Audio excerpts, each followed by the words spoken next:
Hey guys, what is up? It's Dusty here and welcome back to another episode of the Daily Crypto News. And today, oh my days, a lot of stuff has happened. We have some crazy news from Pokemon entering potentially the crypto or metaverse space. We have some inside info, some juice de la juice of Signature Bank and some of the manipulation that happened right there. I think you guys have all noticed as well how the crypto space has moved a lot. I mean, Bitcoin crossed $26.5 thousand earlier today. And then we have things like ChatGPT 4 officially launching. It's just a really crazy time for the world, I guess. But we mostly talk here about tech, finance, crypto, blockchain, metaverse, etc., etc., etc. Anyway, in terms of Bitcoin price, just quickly, it's been going pretty damn crazy. It's shot up, but honestly, it's still fallen within the scope of what I drew for you guys yesterday. I've not amended it. It's kind of funny how the price has come back down to our original level that we expected. And then there's just one important thing to understand and notice, which is important supports and resistances. We all knew that right here, sorry, my mouse sometimes clicks 2 times. Right here was the most important resistance to break through, but to also get some confirmation above. That's honestly the most important thing about it all. And what you're seeing right now is that even though it did cross above there and went pretty crazy, it was not actually supported. We've described to you guys tons of times how whenever the RSI dips below 30, we're in extremely oversold territory, and very often it just decides to break out, especially here once it crosses such an important support level. But yeah, it shows just yet again for anybody that doesn't understand just how important the confirmation really is. Bitcoin, Ethereum, all these cryptos went absolutely crazy. USDC, by the way, is also back beautifully at about $1. It's still at 99.92 cents, but I consider that to be back at $1, and let's talk about some of the news. So first of all, the inflation came out and it ended up at 6% exactly. The forecast was 6.1. It turned out to be 6%, which was better than expected, and it took the markets by surprise as everything went on the up and up and up. On the contrary, we've been talking about this for a while, but whoa! Okay, I thought a cat fell down like a roof, but it's like a pigeon doing a dive. Or some other bird, whatever. Signature Bank was under criminal investigation before its collapse. That's what's making the rounds right now, right? And I keep telling you, we've seen from Signature Bank them stating this was a message towards the crypto space. This was not them or doing anything wrong or being in a really bad situation. But all of a sudden now we're starting to find the articles of, okay, they were under criminal investigation, etc., etc., etc., because you have to pin something on them, right? You can't just take a bank down because you feel like it.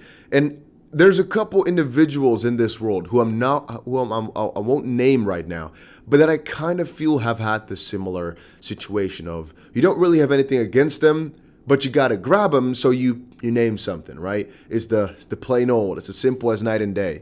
I also have to add here, just because you're under investigation doesn't mean you've done something wrong. Because I can pull it up over on Twitter right now. I'm not sure if I have to, but you'll see many times over that the SEC is investigating peeps and then eventually just let it slide. And most of the times when they really start taking action, it's not like investigating anymore because it's already been confirmed they've done something. For example, a lot of these banks right now, a lot of these bigger institutions, the SEC is starting to investigate after things have happened. And so I don't consider that on the same level, right? If you've seen somebody scam and you're like, I'm going to investigate that.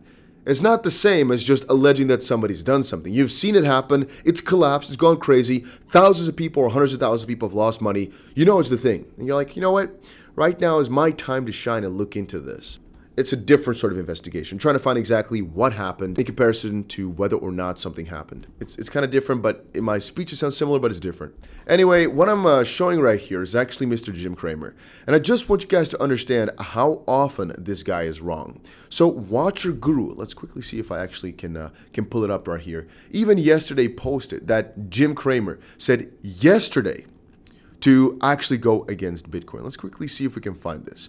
Just slightly before the inflation numbers came out, just slightly before all these banks were going absolutely crazy. Here was an article, by the way.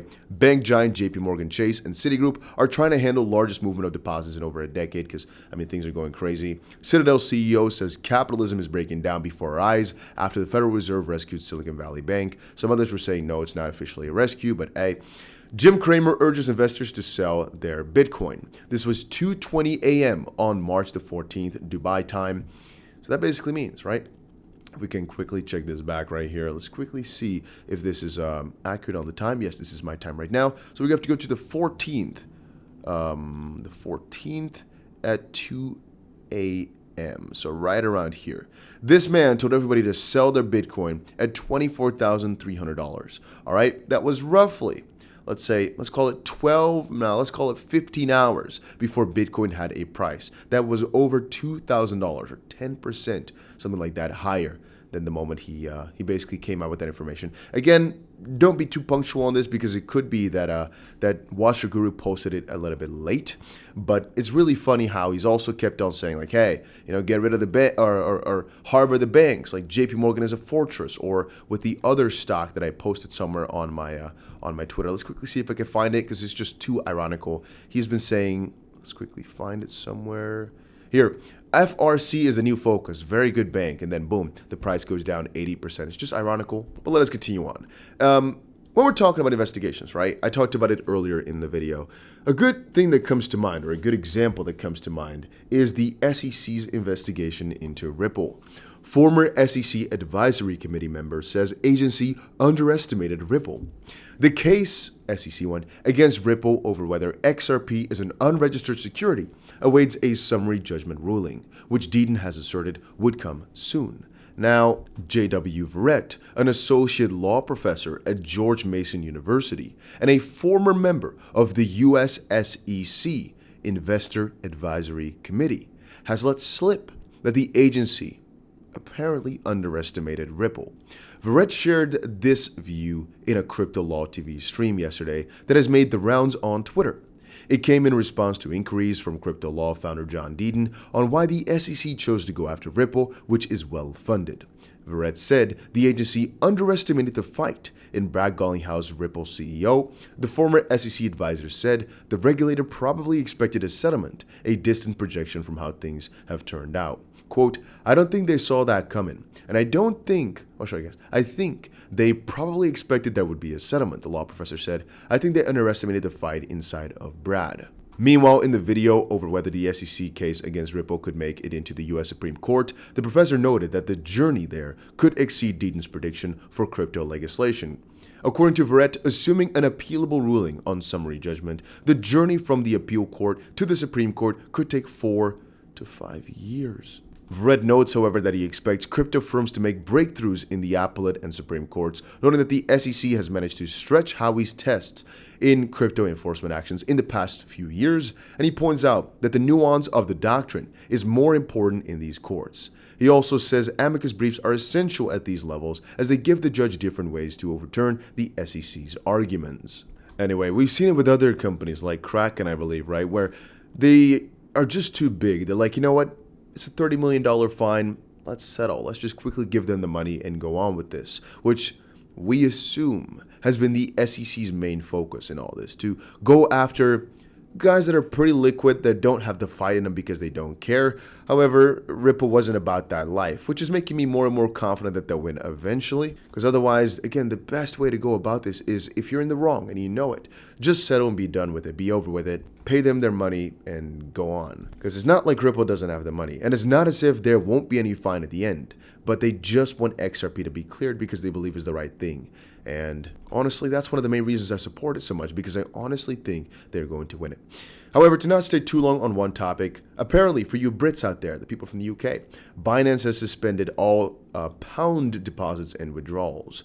Crypto regulation, right? It is what it is. Just wanted to quickly make that clear. I just read it in this article. It's not, 100% confirmed because, it's an article. But it kind of comes logically as the US dollar has been having a little bit of trouble over on Binance. And they've been thinking in a couple of different exchanges about how to handle the euro. And with bank transfers, things have been difficult, especially now with the whole bank situation. So I understand it. Moving on, just a quick little mention here.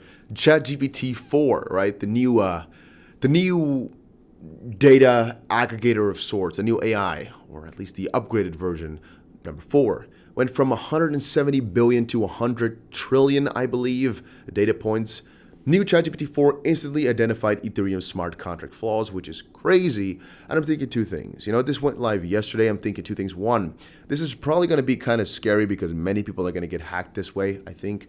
And on the opposite side, I'm thinking this is going to be awesome because security is going to go to a completely new level. But yesterday, I had a good little talk with some security experts, and it's a plane that keeps leveling up. What I mean with that is every single time the defense goes up, the attack goes up as well for hacking. And so it's like an everlasting battle. And the same thing goes here for Ethereum smart contract flaws. They've been found out. But again, if somebody was able to find out flaws now with some cleverer queries, they might be able to find even more flaws and vulnerabilities and make use of those. Anyway, last but not least, some Pokemon news. I thought this was interesting. Apparently, the Pokemon company might be preparing to make a move into the metaverse. So, apparently, the corporation in charge of the development of the Pokemon brand might be preparing to make some moves regarding the franchise and the metaverse. The company has opened a job opportunity that includes experience and knowledge on the fields of blockchain, Web3, and the metaverse as a requirement, including connections with investors in these areas. So yeah, it's not too crazy of a story, but I always like reading about this because it feels that our space is growing, right? When guys like Pokemon go for it. I hope I don't get copyright striked for saying their name too many times. No, but in all seriousness, it just showcases that what we're onto here is definitely the next step for many of these companies. And many of these companies just right now are not convinced enough to take this step, but I think eventually they will. Anyway, that was it for today's video. Hopefully you guys all enjoyed it. If you did, make sure you press the like button and subscribe. And I'm not sure if I'll do another video today because my throat is kind of messed up because I've been talking too much, but yeah, I got you guys tomorrow with another cool crypto video because I have to prepare you all for the FOMC meeting next week. So stay tuned for that as it's going to be a very important video. And I'll see you guys shortly.